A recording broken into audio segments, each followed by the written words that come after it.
O mundo muda, gira, se transforma, evolui, pensa. Time Thinkers Podcast. Junte-se a nós.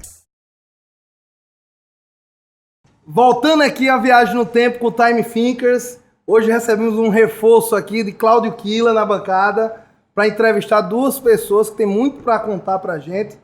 Falar hoje sobre o papel do Estado na inovação, no desenvolvimento, né, da própria, vamos dizer assim, cultura de inovação. E aí eu tô com Georgia, né? Georgia Lima, é a nossa diretora executiva do Extremotech, que é um programa que ela vai explicar aqui, que promete balançar com o João Pessoa. E também com meu amigo Pedro Cunha Lima, né, que é nosso deputado federal pela Paraíba e tem feito um trabalho muito voltado na linha da educação, e acho que inovação e educação tem tudo a ver, né, Cláudio? Tem, com certeza. As competências que nós precisamos para os profissionais desenvolverem no futuro são competências, André, distintas da que nós, como professores, aprendemos a desenvolver. Então, esse paradoxo é terrível. Talvez seja crise das profissões e a ascensão das habilidades. Eu tenho um título para isso que chama-se Professores Analógicos para uma Geração Digital. Acho que esse é o paradoxo para a gente resolver, perfeito. não é isso? E o que o Extremotech tem pra gente, Jorge? Diga aí. Então, rapaz, eu tô com sangue nos olhos para esse projeto, assim, tô brilhando mesmo os olhos. Eu passei muito tempo fora de uma pessoa. Ressignifiquei muito meu amor por essa cidade, porque eu já, lógico, amava, mas agora eu tô, assim, encantada com o momento que a gente tá vivendo aqui. E o Extremotech, eu recebi esse convite, foi uma surpresa para mim, porque eu não venho da área de tecnologia, eu sou advogada, mas, enfim, atuei em startups quando morei em São Paulo, no exterior também, em Boston, enfim.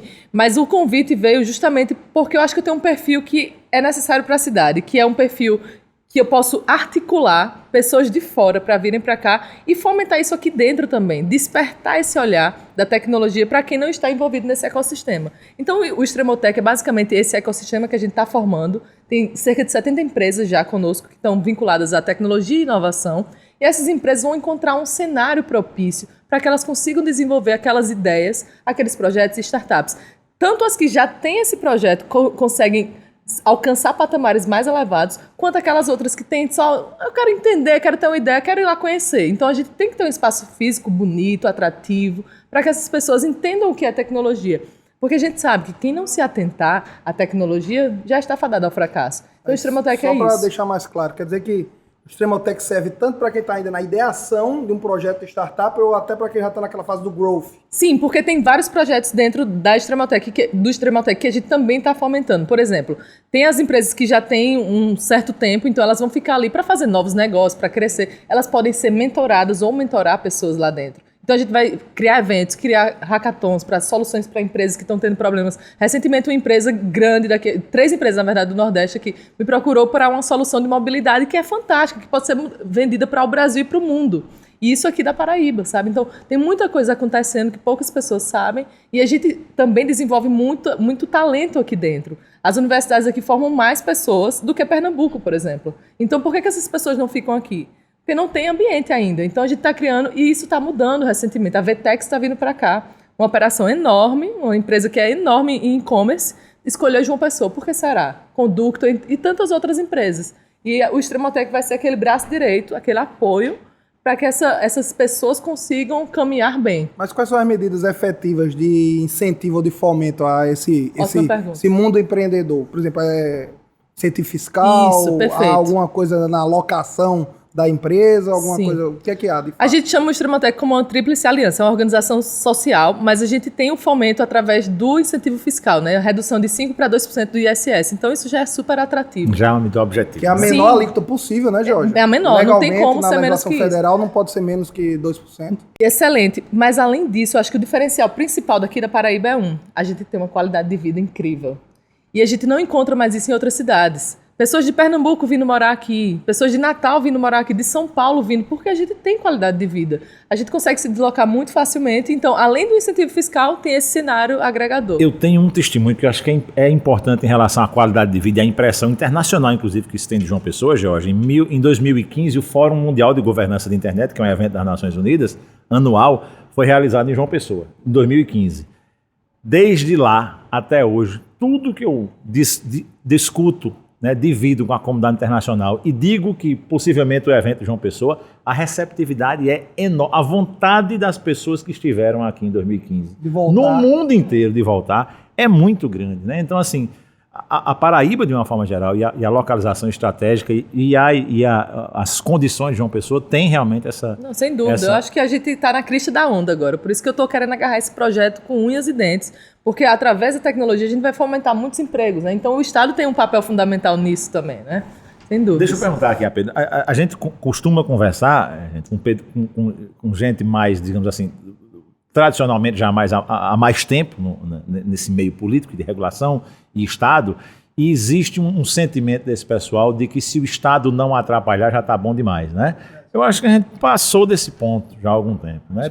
Tá uma ideia tacanha. Já. O Estado que não atrapalha já é pouco.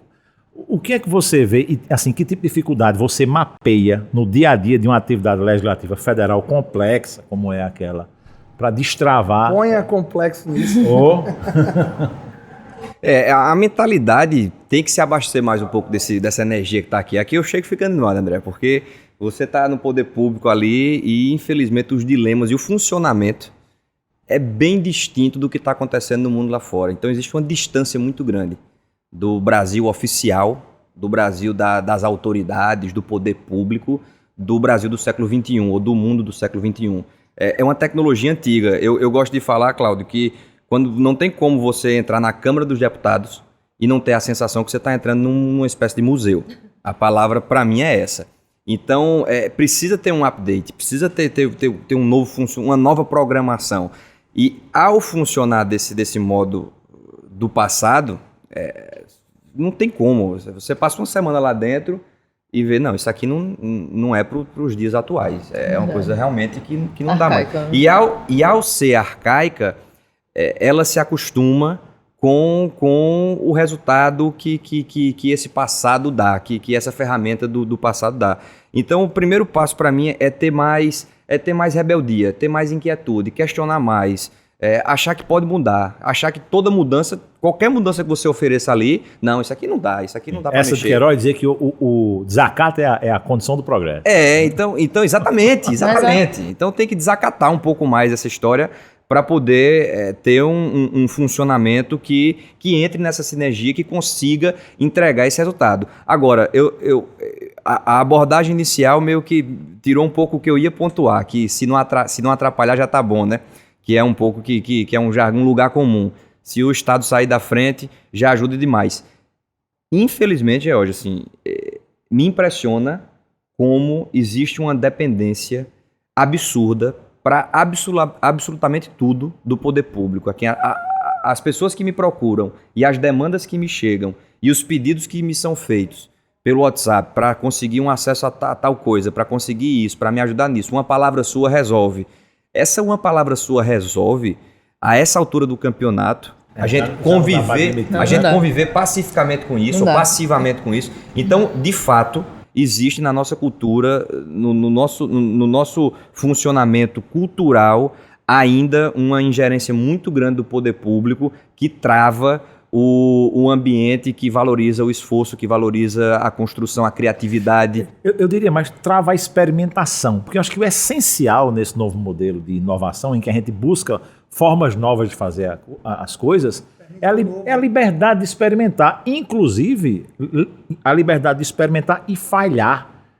A gente tem um preconceito enorme tremendo. Com a falha, com o fracasso. Que outros países não têm, como né? se isso não fosse a condição de construir o futuro. Né? E querer colocar tudo na lei também atrapalha. Sim. Porque quando você quer regulamentar absolutamente tudo, e aí você vai encaixotando as coisas, né? Você vai pré-determinando qual será o conceito ou o formato de determinado empreendimento. Isso atrapalha demais. Então, a gente tem uma mania, aqui no Brasil como um todo, é como se fosse uma Olimpíada legiferante. O bom deputado é aquele cara que apresenta 452 projetos em 2 meses. Você vai encontrar outdoor sobre isso. O deputado tal apresentou... A métrica é isso. dele... No começo da legislatura, em 2015, ainda na legislatura passada, Eu recebia muita no pedido de entrevista questionando isso. Quantos projetos você já apresentou? Como é que está a sua produção legislativa? Eu digo, olha, se eu pudesse, eu na verdade apresentaria projeto para diminuir o que já tem,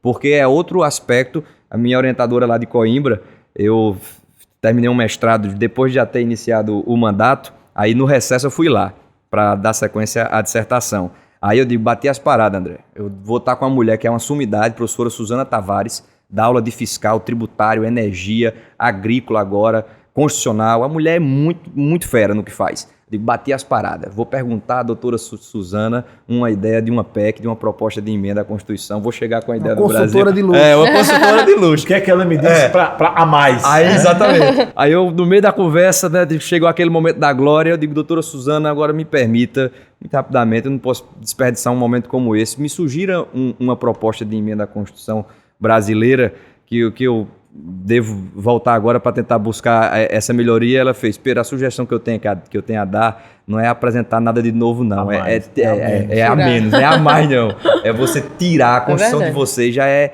prolixa demais, já é analítica. Então é isso, essa ideia de que eu tenho um amigo que fala que, para concluir, ele diz que uma ideia na Alemanha vira uma tese na França, um dogma em Portugal e uma lei no Brasil. Então essa história de que toda ideia tem que virar uma lei também nos faz mal nesse ambiente de progresso. Bacana. Georgia, e olhando um pouco para o futuro, né, que a pegada do Time Thinkers é muito, né, até audaciosa. Como é que vai ser? Como é que vai ser? Nossa. Qual que você acha que vai ser os próximos passos para João Pessoa? Para tornar esse cenário que você começou a enxergar e que você começou, como você mesmo disse, a se empolgar com ele, mas como tornar ele concreto? O que é que você acha quais seriam algumas medidas que você sugeriria, né, para os gestores públicos, para as autoridades públicas abraçarem? Legal. Olha, eu abri mão de morar fora, tinha oportunidades boas de não ficar aqui, mas eu resolvi voltar. Foi uma vontade mesmo, porque eu vi que era a hora. E eu tenho vários amigos que estão morando fora, trabalham em grandes empresas, que estão voltando para cá passar férias e falam, nossa, tá diferente. Tive agora um amigo que estava no MIT e ele veio, nossa, eu quero voltar para João Pessoa. Tá diferente. E eu acho que o futuro, eu tenho certeza que o futuro é muito promissor se a gente conseguir utilizar o que a gente tem hoje nas mãos e fazer valer. Porque é uma oportunidade de ouro que a gente tem hoje. E a gente não pode deixar passar, porque essa onda pode passar. Então eu vejo com muito, muito bons olhos, mas a gente precisa educar a população. Tudo passa pela educação. Se a gente não educar as pessoas para o que está por vir, claro, muitos empregos vão sumir. A gente já tem uma escassez enorme de pessoas que trabalham com tecnologia hoje. Então, daqui para frente, a gente precisa disso. Só que eu vejo realmente com bons olhos. O déficit de vagas, de pessoas para vaga, é de 250 mil, é o último número que nós temos. 250 mil vagas abertas sem ter, né, exatamente. Então, Mas estado... em que área específica?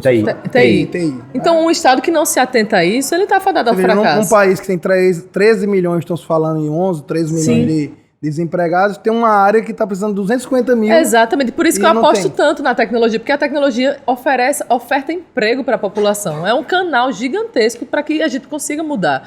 E minha intenção com o Extremotech é essa, de gerar emprego, gerar renda, que as pessoas consigam fazer negócios lá. Então eu vejo com bons olhos. Particularmente, Jorge, eu acho que você está numa posição-chave e pode ser uma consultora e um agente transformador disso, ao sensibilizar o próprio gestor público, você ter mais proximidade, no caso o prefeito, quem seja, para veja o que você está dizendo. Tem que ter uma necessidade, por exemplo, de revisitar o que é que está dando nos currículos das escolas públicas de João Pessoa. É isso. Né? Essa gurizada está tendo acesso à robótica, está tendo acesso a Fab Labs, aí coisas do então tipo. A gente tem que começar a pensar numa coisa integrada. Não adianta estar uma secretaria lá no Japão, né, falando do que há de mais moderno no mundo, enquanto a outra secretaria, como o Pedro colocou, está olhando para trás, está com projetos lá, tirando da gaveta do Império. E acho que tem na do Museu pauta... do Império. Então... Tem na pauta, André, do Congresso Nacional uma medida mais ampla de desburocratização. Essa era uma provocação que o governo colocou. Eu acho que isso casa com esse cenário, né, que André em desenhou. Termos específicos, na educação... Qual é o cenário? Você evidentemente pode impulsionar por essa educação, mas o status dessa avaliação da medida provisória, Pedro, e que tipo de destravamento ela pode ofertar? Aquilo é para o cenário federal, veja só. Da forma como andar no cenário federal, a gente vai ter uma ideia de como aquilo vai ser transposto para governos, né, estaduais e municípios.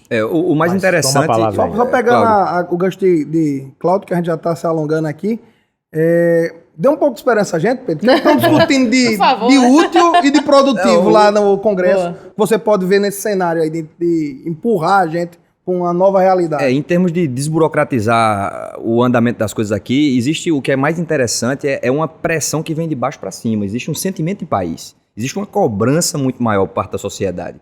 Quando você vê qualquer tipo de notícia que fala que, vou usar o exemplo do queijo artesanal, que foi liberado agora pelo governo federal. A gente tem queijos aqui que são produzidos em Taperoá, que precisam disputar uma competição na Conheço Europa. o queijo.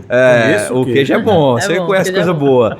E no Brasil você tem casos, André, de esconder o queijo numa mala, no meio de roupa, para poder disputar a competição. Chega lá fora na Suíça, vence o torneio e aqui o governo ainda não reconhecia. Passou a reconhecer agora. Por quê? Porque existe por parte do governo uma mentalidade de desburocratizar. O governo é um governo liberal, então, pelo menos em parte da sua agenda, claro, né? em parte da sua agenda, ele tem uma vertente de desburocratizar, de diminuir o peso do Estado. Aí vou citar o ministro Paulo Guedes, por exemplo, como um grande representante dessa linha. E aí, quando você tem uma sociedade fomentando isso, né, gerando isso, a coisa começa a andar com uma velocidade maior. Então, não só a medida provisória, existe uma agenda muito mais ampla para poder... Agora, o MEC lançou o Futurice, que é um programa para as universidades públicas que também, você pode questionar um ponto ou outro, mas também tem uma pegada... Pode, Pedro, mas me permita pontuar. Eu estou discutindo com o colega Luciano Albino, que é pró-reitor de administração e pró-reitor de planejamento da UEPB, rigorosamente todas as medidas que estão colocadas no Futurice. Captação externa Acho de que o Futurice recursos, tem que fazer direito de nomes. podcast só sobre ele. Há questões, evidentemente que se o Futurice funciona e alguns dos cursos mais privilegiados conseguem captar aqueles recursos, esses cursos resolvem a vida. Não são os únicos cursos do Brasil. A gente vai ter que ver como é que a gente vai financiar outras áreas de conhecimento, né, a partir daqueles que conseguirem essa captação. Mas, na essência, eu também não discordo, não. E posso adiantar para você, está na pauta da agenda da UEPB. Sabe que essa necessidade de parceria com o mundo que existe do lado de fora é uma necessidade que existe. Então, em termos de agenda do governo, existe. Eu estou otimista, é uma parte do governo que me deixa otimista. Tem Você outras vê que... chance de uma reforma tributária efetiva? Se efetiva significar envolver ICMS, imposto estadual, eu acho que complica muito. Porque para se fazer outra conta federativa. Né? Para se fazer uma reforma tributária envolvendo ICMS, é algo para daqui a 10, jogar para 10 anos. Você não consegue fazer no curto prazo. Daquela ideia do IVA, você acha que não passa? Se unificar impostos federais, porque quando você mexe no curto prazo, no hoje, cada um vai fazer sua conta. Se eu perco, eu sou contra. Então eu sou um deputado paraibano. Se a Paraíba perder, meu amigo velho, eu tô lá para defender o povo da Paraíba. Então eu vou endurecer e isso limita a possibilidade real de você juntar 308, que é o que tem para a PEC. Mas existe uma reforma tributária a nível federal que já pode simplificar muito, diminuir carga tributária, que é o que alguns estão esperançosos. Agora o governo vai diminuir imposto, vai me aliviar. Isso pode tirar do radar, porque no arroxo fiscal que a gente vive, na quebradeira econômica fiscal do poder público, você não tem margem para isso. E por fim, só para resgatar um último trecho que Georgia trouxe aqui em relação de educação. O governo abrir mão de imposto, mas fazer a gente ver um boi voar aqui nesse cenário. Exatamente. Sobretudo com o endividamento público que a gente vive, né? A gente está no nosso limite fiscal. Mas, por fim, só para não deixar, você que mencionou o tema da educação, e educação é meu mantra, para mim a medida de todas as coisas é a educação. Quando você fala de currículo, o que é que a gurizada está aprendendo, robótica, o que é que está selecionando, se é uma agenda do passado ou do futuro, etc e tal. Finalmente, com muito atraso, a gente está tendo agora a implementação da Base Nacional Comum Curricular. Então é uma oportunidade imensa para que a gente consiga instalar a nível nacional uma jornada de aprendizado para que a gente tenha uma visão preparatória para o que o futuro, o presente já exige e sobretudo o que vem aí pela frente. Então é um momento também interessante em termos curriculares. Perfeito. Gente, eu só posso lamentar que o tempo seja curto, porque as temáticas vão instigando a gente, e a gente, se pudesse, ficava aqui mais tempo, mas a gente respeita na risca a nossa limitação. O Time Fix também tem essa proposta de ser objetivo. Então, agradecer, Pedro, sua participação. Valeu, alegria. Georgia, mais uma vez, obrigado, viu, por estar aqui. Você vai vir mais vezes, que eu sei. Vamos embora.